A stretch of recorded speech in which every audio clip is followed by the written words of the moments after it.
All right, everybody, welcome to the newest spreadsheet from MacroBioBoy with patch 2.5 PTR here. We have learned what a terror zone is. If you don't know what a terror zone is, I'll go ahead and link to the Maxroll news post that just details what's available in the patch itself. The long and short of it is there are going to be a lot of new areas that we need to know how to farm that previously weren't really farmed in a lot of different ways. Now, some of these are your normal area level 85 areas that already see a lot of traffic. How often have you farmed the cave? No, not the cave, but cave level 1. The area that the Den of Evil becomes after you've completed that quest and start a new game. What are the relative densities of immunities in these areas? And then using a little bit of basic math to understand what's the average amount of monsters that can be broken, either with infinity or lower resistance, the typical endgame gear that you would have. What we did is we went and captured all of the new areas that can become terrorized, brought down all of the naturally occurring immunities in those areas, to figure out what the meta of Magic Find farming is going to look like walking into patch 2.5.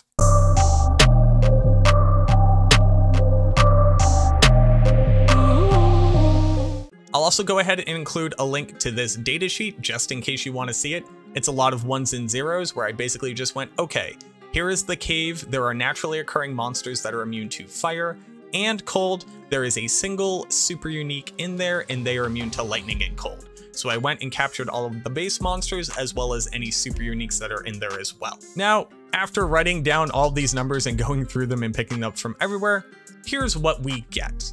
In the new areas which will become terrorized, effectively making them better than area level 85s for magic finding in, 69, nice, of those areas are going to contain fire immunes. 60 of those areas are going to contain cold immunes, 68 lightning immunes, 57 poison immunes, 25 physical immunes, and 20 contain magic immunes. And just for some other values real quick, 38 of these areas do contain super uniques as well. Just know that super uniques are also going to get the level bump from these terror zones. So if you are looking to farm these areas, you will probably also be killing these monsters since they're always going to drop 2 items for you. Now, just as a very quick overview, when we talk about the area level 85 places and where people farm, you will typically farm in an area where you either face no immunities at all, so think about the Blizzard sorceress farming the ancient tunnels, or you will farm in places where you may have dual access to damage, so that while you may run into one immunity, you won't run into total immunity. You'll be able to deal damage. So when we're looking at these numbers, while it may seem like there are a ton of the typical elemental type damages, so fire, ice, and cold, as well as poison, we also have to remember that not every one of these areas is going to have all of these immunities, although some of them do, so check the sheet to check any areas that might have immunities in every single type. But we also have to think about what immunities can be broken very easily. I also gave you a percentage. So 79% of all the areas have fire immunes, whereas only roughly 23% of areas actually have magic immunes. Just running off of the normal amount of immunities that can be typically broken in the game without going monster by monster by monster, I will probably increase the amount of detail in this sheet with which monsters can and cannot be broken by very typical forms of minus enemy resistance. So those would be sources like Decrepify, Amplify Damage, Conviction Aura from Infinity, as well as lower resist either on a wand or via Plague or just via the Necromancer's natural skill. But when you look at these numbers, you start to see a very different story. Sure, a lot of the monsters are going to be fire immune and they won't be broken in the game. A much smaller percentage of all of the areas have completely unbreakable fire than just the raw number itself. Cold is the hardest to break immunity other than magic, which just literally cannot be broken. So the majority of areas that have cold immunes cannot be broken. So anybody who's looking to farm a wide expanse of the terrorized zones on a cold build will probably want to be a dual or hybrid spec build, either being something like Meteor Frozen Orb, or literally being an Ice Fire Boazon, so that you'll have access to another damage source. Now, when we look at lightning immunes, you'll realize that just lightning immune being the easiest to break immunity in the majority of cases. Most monsters are only 100% resistant to lightning, or only very slightly above 100% resistant. So the Conviction Aura from Infinity breaks the vast majority of lightning immunes. Only 20 of the areas out of the total 87 7 of them, which can become terrorized, are going to have hard, unbreakable lightning immunities for any build. So Lightning or Nova Sorceress, the Lightning Fury Javazon, a Lightning Trapsin. Lightning actually has a really good showing here for builds that can be single element and succeed in the majority of farming situations. Poison is even easier to take in the majority of these places. Not only are there just not a lot of poison immunes in the game, only 57 here, so 65% of the zones will have poison immunes. Poison is even easier to break in most circumstances outside of lightning, and you're really only going to be running to straight impossible to break poison monsters in about 5 or 6 zones. On top of that, most poison builds also already have access to a second damage type. So in the case of the necromancer, you have access to fire and physical from corpse explosion. Rabies druid can also run fury to do physical damage, and then plague Javazon can also employ lightning fury or charge strike to be able to bring lightning damage into their build. Physical immunes, which there already aren't a ton of hard physical immunes in the game, are incredibly easy to break. Most physical damage dealing builds are either going to be running Reaper's Toll on the Mercenary or have access to amplify damage on their base kit. So you're only going to run into a total of 3 zones where you have unbreakable physical immunes.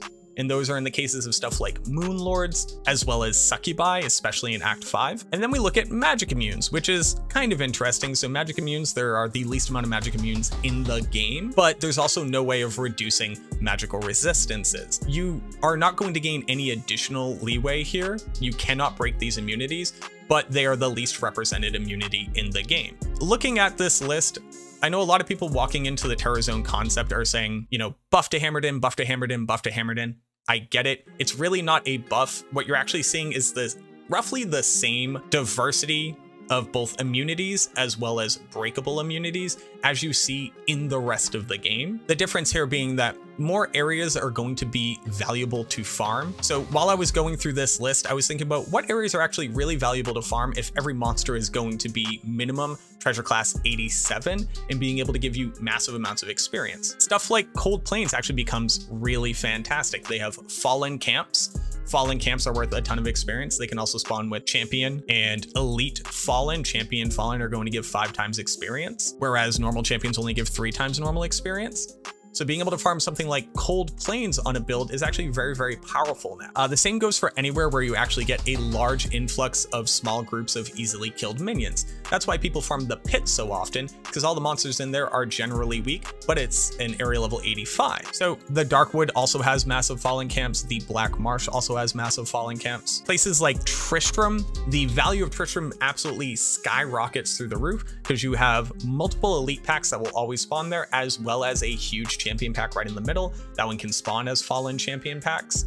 So you're going to be mowing down players 8 massive 5 times experience champion packs with multiple champions in that pack. So multiple chances to drop items of magic quality or higher. So looking through all the areas that exist, as well as the types of immunities and resistances that you're going to find there, I do think that this is overall a buff to any build that can be hybrid. So anybody that is able to carry both either a strong primary cold damage type and a secondary strong damage type, or lightning and physical, or fire and lightning. Or if you want to be a primary damage dealer, a solo damage type, the strongest ones by far are going to be physical, magic, poison, and lightning, where you're going to be able to farm in the most areas possible efficiently and at high player count. So again, I want to build out this table with more exact data just to get the exact numbers of how many immunities, how often are they going to be able to be broken, but a preliminary look at the areas that are available, the value of those areas, and the damage types that are going to be able to handle them easily.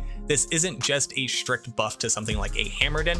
When we're looking at the changes that are here and what we're going to be able to do in the terror zones, try to keep an open mind and try to look at builds that can combine at least these 4 damage types for the best rate of success. Or if you're unable to do that, taking one of the harder to break immunities and then adding in an additional damage type. Or if you want to just completely opt out of this, just keep playing the normal game like you normally would. Nothing really changes in the meta unless you opt in on your game selection, but I hope that this helps you understand it. Again, I'm going to include the links down in the description below in case you just want to look at the numbers yourself. And I really appreciate you checking out this video. Thank you so much, and I look forward to seeing you in the next one.